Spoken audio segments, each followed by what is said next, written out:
¿no? Sí. Bueno, buenos días. Gracias por la invitación. Es un placer estar acá con ustedes. Y yo hoy voy a tratar de cubrir el tema de una introducción a la microscopía de superresolución, pero vamos desde el principio. ¿Entienden todos qué es resolución? Resolución, bueno, si no lo prendo tampoco yo voy a entender. Ahí está. Resolución es la capacidad que tenemos para resolver dos puntos, ¿no? En este caso es muy fácil diferenciar estas dos fuentes emisoras.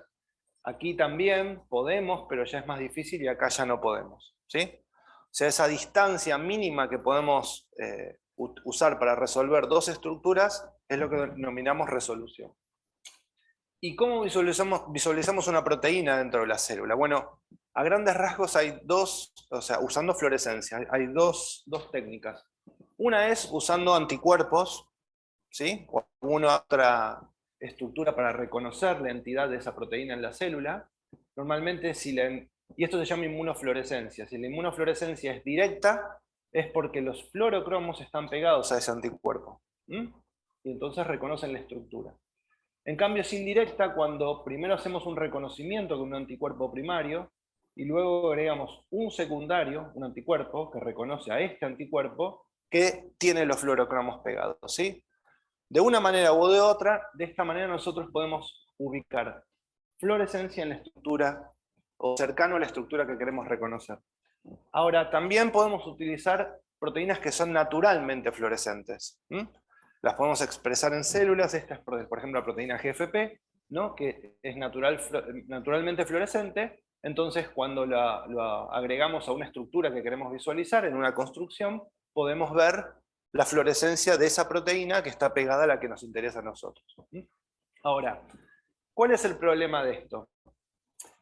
Recuerden ustedes que la luz, se lo explicó bien Adán y otras ponencias ayer, se transmite en forma de ondas.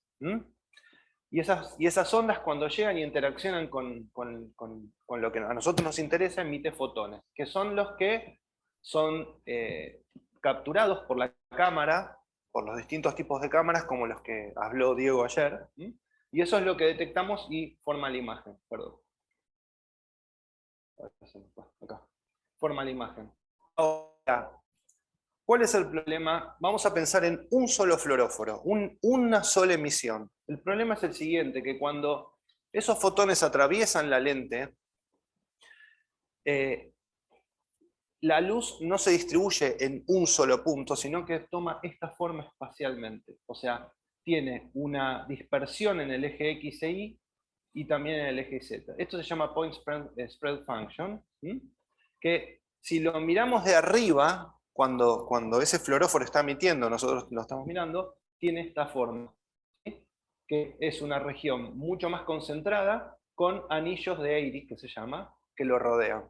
Esto me hace perder precisión a dónde está el fluoróforo, porque se me amplía todo el lugar de emisión.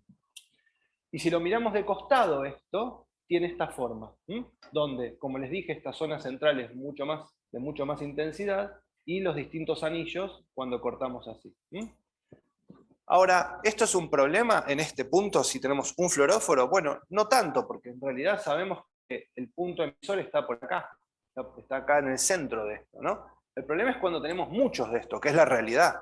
No tenemos una sola proteína que está emitiendo, sino tenemos muchas en la célula. O sea, imagínense, pongo un anticuerpo contra la tubulina. La tubulina no está en un solo lado, y todo eso se superpone. Y cuando se superponen los distintos anillos, pasa esto, que hay situaciones donde los podemos resolver muy bien, pero acá no, por ejemplo, ¿sí? Esto es lo mismo, pero mirado desde costado, ¿sí? El aspecto tridimensional. Entonces, ¿cómo hacemos para resolver esto? Otra vez, en esta situación podemos resolver perfecto, porque sabemos más o menos dónde está el punto emisor. Aquí estamos también muy bien, podemos resolver, pero aquí ya se nos complica un poco, pero estamos justo en el borde donde ya no podríamos resolver. ¿Sí? ¿Me siguen hasta ahí? Entonces, esa distancia justamente es el límite de resolución. Es el límite donde nosotros ya no podemos resolver las dos las dos fuentes emisoras. Y esto, bueno, el concepto de la resolución fue, bueno, un pionero en hablar de estos fenómenos fue Ernst Abbe, que era un físico alemán, que esta es la tumba de Abbe, donde ahí está acá está la fórmula de la resolución, que ahora se las voy a explicar. Ahí la tienen en más magnificación. Bueno, entonces, esta es la situación exactamente que vamos a tener con cualquier método de superresolución, donde cuando estamos limitados por la difracción, ¿sí?, tenemos este tipo de señales, y cuando hacemos lo que les voy a explicar ahora, podemos mejorar muchísimo la resolución y resolver estructuras, ¿sí? Por ejemplo, acá no sabemos qué hay, y cuando lo resolvemos vemos que son distintas hebras que se están cruzando. Bueno, ¿y cómo hacemos esto? Bueno, ustedes saben, recién se los mostraron, que digamos, de acuerdo a la distancia, podemos, esta parte de las resoluciones las podemos resolver con microscopios ópticos estándar. En cambio, hay un límite donde a partir de ahí empezamos a hablar de superresolución. Y ese límite justamente está determinado por la fórmula de difracción de Abbe. ¿Qué significa? Esta distancia mínima que podemos resolver depende de dos aspectos fundamentales. Una es la longitud de onda que estamos usando para esa muestra. Y la otra es este factor que no es más ni menos que la apertura numérica. O sea, es la cantidad de luz que ingresa al lente. Entonces, si ustedes consideran más o menos una longitud de onda típica, que es de 500, que es una onda de excitación, y una apertura numérica de 1, cercana a 1, es más o menos cerca de 200, 250 nanómetros. Eso, más que eso no podemos resolver. Ustedes me preguntan, bueno, pero puedo, por ejemplo, cambiar esto y irradiar con UV o cosas más chicas, sí, pero el problema es que el contraste ya se pierde, a las células no les gusta, entonces no es tan sencillo irse a longitudes de onda que no nos convienen. Entonces está acá, más o menos en 200. O sea, ¿cómo cruzamos esta barrera? Bueno, hay muchas formas, pero exactamente esta barrera la podíamos cruzar con el microscopio electrónico. Esto era lo que existía hasta hace pocos años. Pero en los últimos años se creó lo que se llama nanoscopía. Son distintas técnicas, todas basadas en fluorescencia, en la cual podemos cruzar esta barrera y llegar incluso hasta el nanómetro de resolución. Algo que era impensable. Bueno, justamente este descubrimiento, estos métodos han hecho que en 2014 3 investigadores ganen el premio Nobel, o sea que es una técnica que está revolucionando todo el campo. No solo porque podemos observar cosas que antes no podíamos observar, sino que está redefiniendo las que conocíamos. Donde decíamos colocalización, ahora vemos que no hay colocalización. Donde creíamos que era una estructura, ahora nos damos cuenta que son más de una estructura. Bueno, entonces, yo recién, el doctor les habló de STED, más tarde Eunice les va a hablar del SIM, que son distintas técnicas, hay muchos approaches, pero yo les voy a hablar de uno en particular, que es la localización de molécula única. ¿En qué se basa? Es muy simple el concepto. Piensen en lo siguiente, imagínense que tengo una estructura como esta, que está definida por los puntos amarillos, ¿sí? Si yo la miro en epifluorescencia, todos los fluoróforos emiten al mismo tiempo, porque están siempre excitados, y con la difracción, lo que veo es que todos eso que les conté de emisión, que se expande en los anillos Airy, se superpone. O sea, no tengo definición dónde está la estructura. Son como globos o círculos que se van superponiendo a la estructura. Ahora, imagínense si yo mágicamente pudiera decir, bueno, vamos a sacar una foto donde solamente un fluoróforo esté prendido. Los demás no. En la siguiente foto saco otra vez y hay otro fluoróforo prendido, pero este ya se apagó, el que yo tenía. Y después otra foto más donde esos dos se apagaron y otro más se prendió. Entonces, ¿qué tengo? Muchas fotos donde hay un set muy reducido de fluoróforos que está emitiendo. ¿Sí? ¿Y qué ventaja tiene eso? Justamente, Si yo en este cuadro solamente tengo este prendido, puedo, mediante cálculo, saber dónde está el centro geométrico y decir mi proteína está acá, en ese lugar. Y en la siguiente lo mismo. Entonces voy reconstruyendo esta imagen y haciendo una imagen de mucho más definición, ¿sí? Esto así no lo podía hacer. Necesitaba este prendido y apagado de los fluoróforos. ¿Y ahora qué? ¿Esto es magia? No, no es magia, es química. ¿Cómo lo hacemos? Entonces, claro, cuando empezamos a hacer este proceso, las estructuras que estaban completamente limitadas de confocal, por ejemplo, por difracción, mejoran muchísimo la resolución, ¿sí? Antes estaban era mucha la incertidumbre que había acá, ahora ya no tanto. Bien.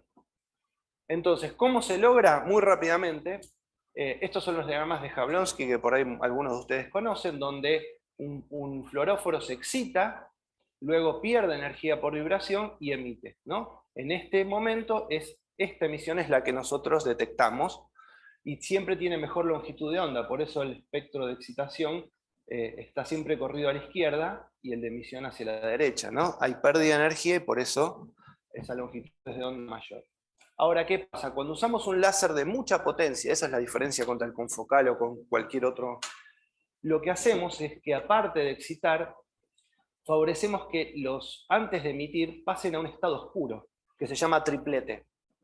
Y se vuelve prevalente el número de moléculas que viene a este estado. Y en este estado están apagadas, o sea, no están emitiendo. Entonces, si le damos con todo con el láser, y favorecemos eso, vamos a ver que hay muchas moléculas que están prendiendo y apagando, porque hay algunas que están muchas en triplete, otras logran emitir finalmente, pero nos da una resolución temporal de segundos para poder detectar eso. Y exactamente, este es un lindo ejemplo. Esto es como sería un storm, pero con la Torre Eiffel. Acá tienen todas las moléculas parpadeando, ¿sí? Esto es lo que va detectando el algoritmo para detectarlas, justamente, y esto es como se reconstruye. A ver si lo tengo que tocar yo. Un segundo, ahí. ¿Okay? Ahí van parpadeando los fluóforos, y aquí a medida que van obteniendo información se va reconstruyendo la imagen, con mejor resolución. Esto es básicamente la idea de estos métodos. Bien. Uno de ellos es el Storm, donde usamos fluoróforos especiales para hacer esto. Está también la técnica de Palm, está también la técnica de Paint. La diferencia más grande con Palm es que las proteínas fluorescentes ya son fotoactivables, o sea, ya son, no tenemos que usar anticuerpos. Paint se basa en la hibridación con ADN, pero les explico una de ellas porque el principio es muy parecido en todas. El Storm, recuerden, eso que hacíamos en cada frame, tomamos hasta 50.000 fotos en un típico experimento, vamos localizando un set de fluoróforos que está prendido y mejoramos mucho la resolución, ¿no? Fíjense acá, esto es limitado por difracción en una microscopía confocal, fíjense la resolución que se obtiene luego, es brutal el cambio. Bien. Otro ejemplo, perdón. Limitado por difracción, super resolución por Stone. Bueno, y por último, y muy rapidito, antes de mostrarle 2 o 3 cosas más, estas técnicas tienen algo fabuloso, que es que podemos localizar el fluoróforo en forma tridimensional. ¿Y por qué? Porque si en el camino óptico incluimos unas lentes cilíndricas, las que hacen astigmatismo, por ejemplo, ¿qué pasa? La imagen se deforma distinto en el eje Z. O sea, acá tienen el fluoróforo emisor, ¿no? Limitado por difracción, obviamente, perfectamente circular. Cuando nos movemos en el eje Z hacia arriba, se deforma así. En cambio, si vamos para abajo, se deforma así. ¿Y qué ventaja es esto? Que midiendo justamente este parámetro y este parámetro, podemos ir calibrando la altura en Z en donde estamos, ese fluoróforo. O sea, no solo tenemos la posición mucho más precisa de ese fluoróforo, sino que de acuerdo a su deformación, sabemos en qué Z está. Entonces podemos reconstruir tridimensionalmente la imagen. Y eso es muy, muy, muy útil. Ahora, por último, les quiero comentar algo que en realidad no estaba pensado en la plática. ¿Estoy bien? ¿Más o menos? Está bien. Son 2 minutos. Algo que hacemos mucho y también lo acoplamos con microscopías de alta resolución o de super resolución, que es el live cell imaging. O sea, para todas las técnicas que yo les comentaba, un aspecto clave es tenerlas completamente inmovilizadas, fijadas, porque si estamos tratando de resolver la posición en nanómetros, no se puede estar moviendo la célula. Es obvia el porqué. Estamos tratando de buscar justamente la posición de un fluoróforo. Pero por lo menos en nuestro laboratorio nos interesa mucho el live cell imaging, o sea, poder ver las células vivas, haciendo las cosas que tienen que hacer. Les muestro algunos ejemplos. Por ejemplo, esto es microscopía óptica, no es fluorescencia. Acá son ovocitos, yo trabajo en reproducción, que están fecundados y los pusimos en una solución hiposmótica. ¿Qué pasa? Como están fecundados y están en una solución hiposmótica, empieza a entrar agua, se empiezan a hinchar, pero no se hinchan se hinchan, ¿ven? Se va alisando, y el contenido justamente sale por un solo lugar, esto es la zona pelúcida, justamente que es por donde entró el espermatozoide. ¿Ven? Bueno, o sea, es muy poderosa la herramienta de ver. Siempre ver para creer, bueno, a mí mucho me pasa esto con la célula. Y les cuento, por ejemplo, un experimento donde después lo vamos a hacer con más resolución. Este es un ratón doble transgénico que tenemos en el laboratorio, donde tenemos GFP adentro de una estructura de los espermatozoides que se llama crosoma, y la proteína 10 red en las mitocondrias que se encuentran en este sector. Entonces, no, es maravilloso este ratón porque nos permite saber si el espermatozoide perdió la vesícula del acrosoma cuando está fecundando, pero también localizarlo, ¿sí? Y hacer live cell imaging, por ejemplo, esto es un espermatozoide que está adherido a una superficie y ahí vemos cómo perdió el acrosoma. Entonces nos da mucha... incluso podemos hacer estudios de este estilo, ¿ven? Este es un ovocito con los espermatozoides ahí tratando de fecundar, esta es la zona pelúcida, y si miran acá, hay un espermatozoide pegado, ahí vamos a pasar a fluorescencia.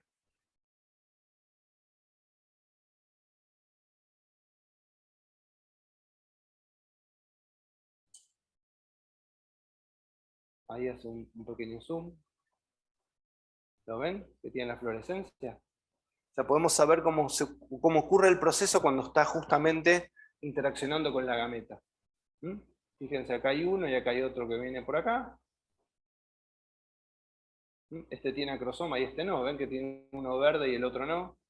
Entonces este tipo de estudios tan finos antes no eran posibles. La combinación de live cell imaging, o por ejemplo también, este es un espermatozoide que está cargado con una sonda para calcio que se llama Fluo 4, y esta es una sonda que también nos permite ver exocitosis cuando aumenta la fluorescencia. Entonces podemos estudiar que aumenta el calcio, fíjense en la cabeza, y ahí aumenta FM464, que nos indica que hay exocitosis. O sea, el poder de esto para poder visualizar en contexto es bastante importante. Estos son los mismos espermatozoides adentro del tracto, esto es el oviducto. Cómo van migrando hacia el sitio de fertilización, ahí está el canal, no se ve muy bien, quizás. O sea, los podemos seguir adentro del tracto incluso. Pero, o, por ejemplo,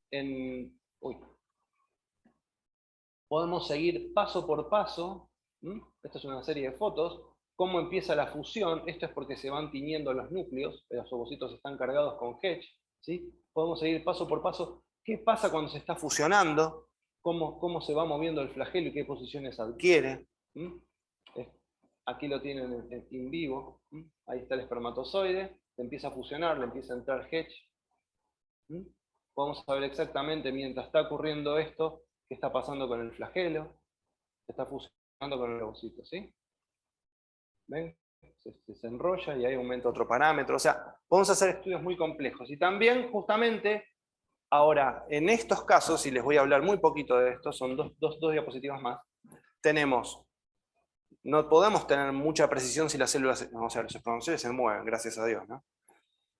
No podemos tener mucha precisión. ¿Cómo hacemos para obtener la precisión con los approaches que yo les mostré antes para hacer super resolución? Bueno, en realidad se usan otro tipo de algoritmos. Uno de ellos, por ejemplo, es el SERF. Conceptualmente son totalmente diferentes, si quieren les puedo dar literatura. Y el otro que es mucho más poderoso, es el Messer, que se ideó en Cuernavaca, justamente en México. Es muy poderoso y nos permite resolver la estructura. Esto es Messer, por ejemplo.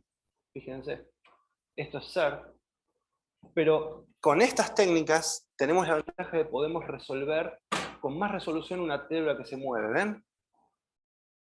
Esa es la ventaja.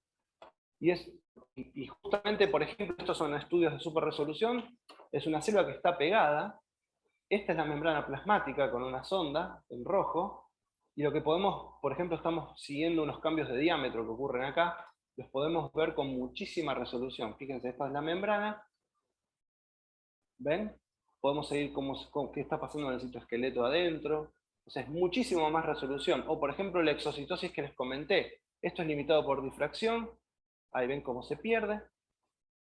El GFP es super resolución. Bien, como mucho más definido todo, podemos ver las vesículas. O sea, es justamente la ventaja. Tarjeta roja. Me echaron. Bueno, estoy abierto a preguntas. Obviamente sé que estamos cortos de tiempo. Este es todo mi grupo. Muchos de los resultados son de Martina. Estos son los colaboradores. El principal está aquí, acá presente, es Adán Guerrero, colaborador y amigo. Y bueno, y las agencias de financiación. Gracias a todos.